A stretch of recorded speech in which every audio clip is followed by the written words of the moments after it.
Start. Hi పిల్లలు, బాగున్నారా అందరూ? చలి ఎక్కువ ఉంది కదా, అందరూ స్వెటర్ వేసుకోవాలి. ఓకేనా? అందరూ బ్రేక్ఫాస్ట్ చేశారా? ఓకే. ఇప్పుడు మార్నింగ్ లేచారా అందరూ? మీరు ఏం తిన్నారు? ఒక్కొక్కరు ఒక్కొక్కటి తిన్నారా? ఓకే.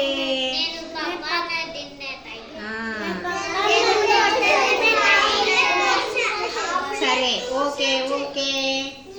ఈరోజు మీకు నేను ఒక చిన్న కథ చెప్తాను, సరేనా?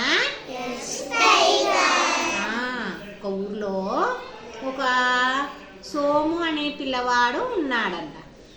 ఆ పిల్లవాడు రోజు స్కూల్కి రాకుండా చెరువులంబడి గట్లంబడి వెళ్తూ ఉన్నాడంట. అలా వెళుతూ ఉంటే ఆ అబ్బాయికి కాలిలో ఒక ముళ్ళు కుచ్చుకుందంట.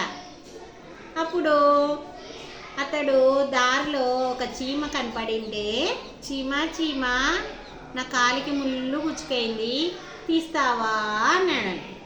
అప్పుడు చీమ, ఆహా నేను తివ్వను, నాకు చాలా పని ఉంది, నేను ఆహారాన్ని సంపాదించుకొని దాచిపెట్టుకోవాలి, నాకు చాలా పని ఉంది, పో అన్నాను.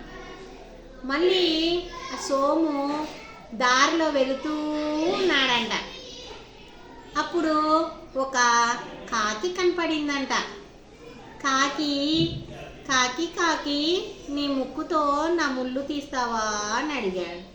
అప్పుడు కాకి ఏమనిందంటే, నేను తీయను పో, నాకు చాలా పని ఉంది, నేను పుల్లలన్నీ వేరుకొని కాకి చెట్టు మీద గూడు కట్టుకొని గుడ్లు పెట్టుకోవాలి దాంట్లో అని చెప్పిందని. సోము కాళ్ళతో ఉన్న ముళ్ళుతో అట్నే ఏడుస్తూ మళ్ళీ పోతూ ఉన్నాడంట. అప్పుడు అక్కడ ఆ అబ్బాయికి ఒక కందిరీగ కనపడిందంట. తేనెటీగ, కందిరీగ కాదు తేనెటీగ నా ముళ్ళు తీస్తావా అన్నాడు. నేను ఇప్పుడు తీయను పో, నేను పూలలో ఉన్న తేనెను తీసుకొని తేనె సేకరించాలి, చాలా పని ఉంది అని చెప్పిందండి. అప్పుడు సోముకు ఒక ఆలోచన వచ్చిందండి. ఎందుకబ్బా అందరూ నాకు ముళ్ళు తీయకుంటున్నారు, ఎందుకబ్బా అని ఆలోచించాడు. అందరూ ఏం చెప్తున్నారు, నాకు పని ఉంది అని చెబుతుంది. అందరూ ఎవరి పనులలో వాళ్ళు ఉన్నారనమాట. నేను ఒక్కనే స్కూల్కి వెళ్ళకుండా బలాదురుగా తిరుగుతున్నాను, నాకు కూడా బుద్ధి వచ్చింది అని అప్పటి నుంచి సోము చెక్క స్కూల్కి వెళ్ళాడంట. అంటే దీన్ని బట్టి ఏమైంది పిల్లలు, ఎవరి పని వాళ్ళు చేసుకోవాలి. చిన్న క్రిములు, కీటకాలు, చీమలు అవి కూడా వాటి పని చేసుకుంటాయి. పిల్లలు అయినా మీరు ప్రతిరోజు బడికి రావాలి. అంటే పిల్లలు బడికి, పెద్దలు పనికి.